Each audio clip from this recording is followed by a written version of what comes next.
I'm Christian Sorensen, and we're at the Seaside Center for Spiritual Living. And tonight's very exciting because we're celebrating the launch of the 64-day season for nonviolence. It's the 64 days between when Mahatma Gandhi was assassinated on January 30th to when Martin Luther King was assassinated on April 4th.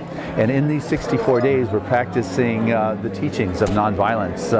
It was Henry David Thoreau that inspired Gandhi with his civil disobedience, and it was Gandhi who really brought forth the principles for nonviolence.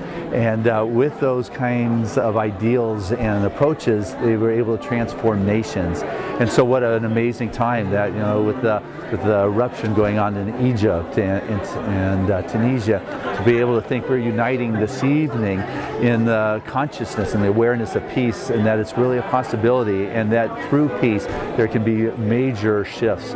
And so it's a non-political kind of experience or event, but rather it is getting together for peace. Not against anything, but getting together for peace. It's a very active thing. Nonviolence is not an inactive, passive approach, but rather it's very active. And so we're being active tonight in uniting to the concept of peace. And with that, we've got some big-time speakers here.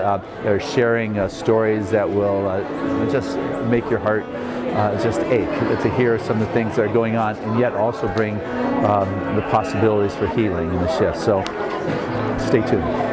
Beautiful. And who are some of the speakers coming up in weeks to come? Is there a series of ongoing events? Well, I'll tell you what, tonight we've got Azim Khamisa, who will be coming back to do a workshop on forgiveness. His story is just amazing. His son was a pizza delivery guy, and when he went to the house, he was shot by a gang member.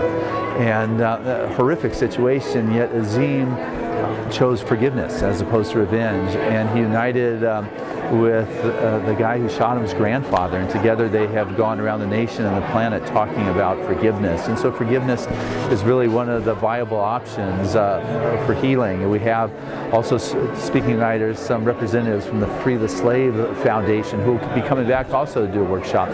And it's about the slavery that's going on our planet now. It's more prevalent than it was during the Civil War era, and people don't hear about it or think about it, but it's very strong and happening. We've got a gentleman speaking tonight who was imprisoned in China and tortured in prison, along with his wife, who actually was killed by being tortured in the Chinese prisons. And Bill Harmon talking about the Jubilee Project, which is an international effort to forgive global debt on third world nations that are not in a position to continue to pay the usury, the interest on it. They've more than paid back the debt, but they're stuck forever because of the interest, which can't be paid back. So there's some powerful messages being shared here tonight and workshops to follow.